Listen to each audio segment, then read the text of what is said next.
What is up, guys? Jordan here from Show Me Vegas. It's spring 2024, and you know what that means. It's time for Vegas news and updates. Spring edition. There's a lot to cover as always, so let's get into it.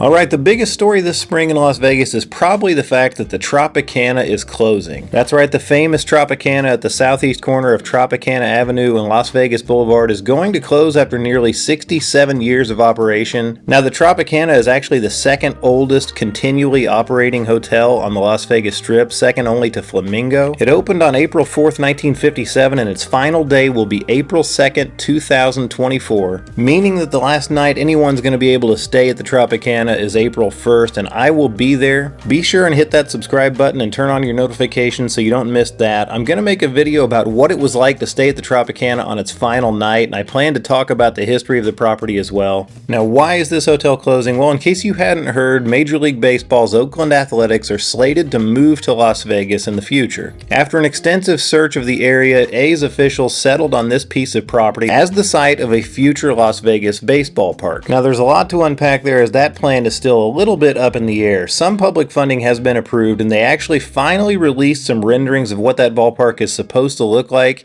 and here they are. Some people are saying these renderings look like a cheap rendition of the Sydney Opera House, and I get it, but I kind of think this design is pretty cool. It's not a retractable roof like some people had expected. It's a fully enclosed dome that will be actually closed off to the elements. Probably a good idea since it gets up to about 115 to 120 degrees in Las Vegas in July. Regardless, it's a step in the right direction. Now, of course, the Tropicana has to close and actually be torn down before any of this can come to fruition. If all goes according to plan, the Tropicana will be demolished sometime in late 2024, and construction will begin in 2025. And because $1.5 billion ballparks don't go up overnight, it's not going to be completed until the A's can hopefully begin playing in Las Vegas in 2028. And oh, by the way, the ballpark development is also supposed to include a new hotel and casino owned by Bally's Corporation, but that seems to be even less likely than the ballpark itself. Stay tuned. In other news, it's officially late March, and in Vegas that can only mean one thing, and that is pool season.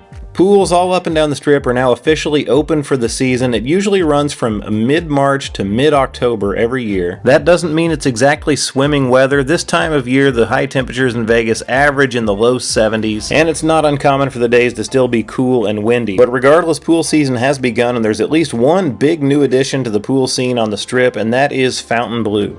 The pool deck at Fontainebleau is known as the Oasis Pool Deck, and it features 7 distinct pool experiences across 6 acres of land, 4 bars, 2 restaurants, 2,300 square feet of gaming, as well as the day life destination Live Beach. Live Beach should be a pretty incredible day club. What's a day club, you might be asking? Well, it's a place where people gather in waist-deep pool water, sip $60 cocktails, listen to a famous DJ spin tracks, and get the sunburn of their lives. I kid a little bit, of course, because it's not exactly my scene, but if day clubs are your scene, Live Beach down at Fontainebleau is going to be a very nice addition to the Strip. Expect it to give IU Day Club over at Resorts World and possibly even the Encore Beach Club down at Wynn a run for their money. If you're like us and you prefer to just lounge at a nice pool, be sure and check out the video we made last summer about our favorite pools in Las Vegas. I'm going to drop that link in the description box below. Pool season in Las Vegas is a big deal, and for good reason. The pools are absolutely phenomenal. And if that's what you're into, you now can hang out at the pools on the Strip, like I said, until about mid-October.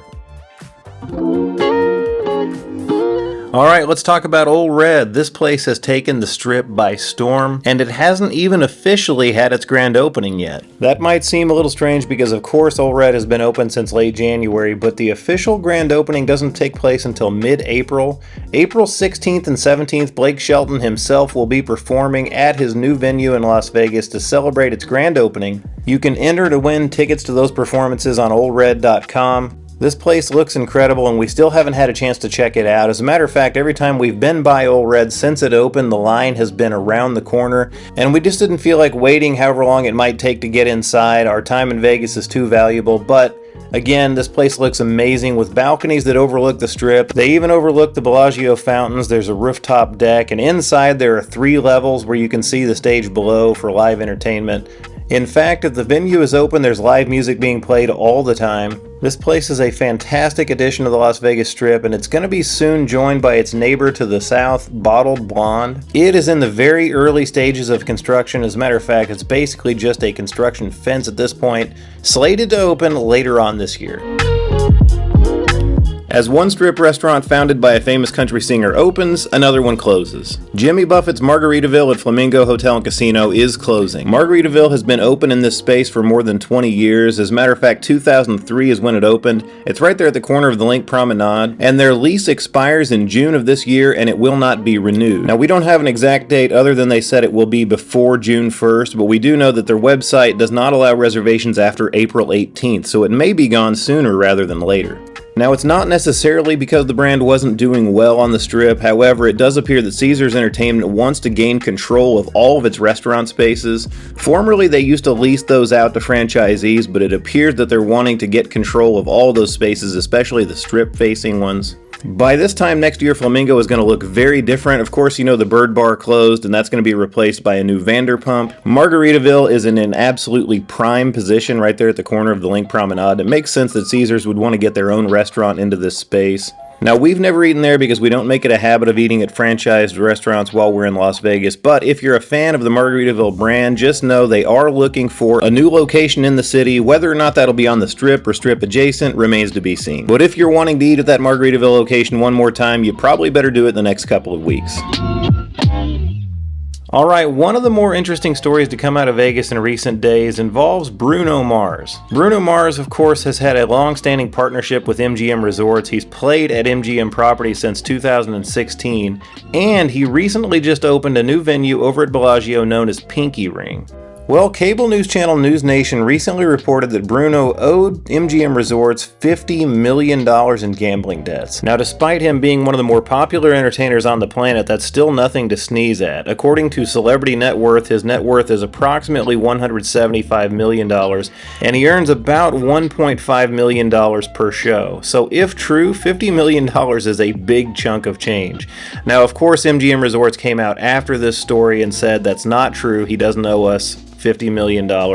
But would they really tell us if he did? Listen, public corporations are not going to come out in the news and say, yes, it is true, so-and-so owes us $50 million. So we don't know exactly how much of this is true. It's never been a big secret that he is a big gambler. He's known to play high-limit blackjack at private gaming rooms in Las Vegas. Just an interesting story. Whether or not it's true, that remains to be seen. Let's talk about new changes to the North Strip. Atomic Golf is now open. If you're not familiar with Atomic Golf, it's a Topgolf-esque type of activity that's right next to the Strat. I guess call that the North Strip if you'd like. It's a little bit beyond the north end of the Strip as far as I'm concerned because I wouldn't walk there.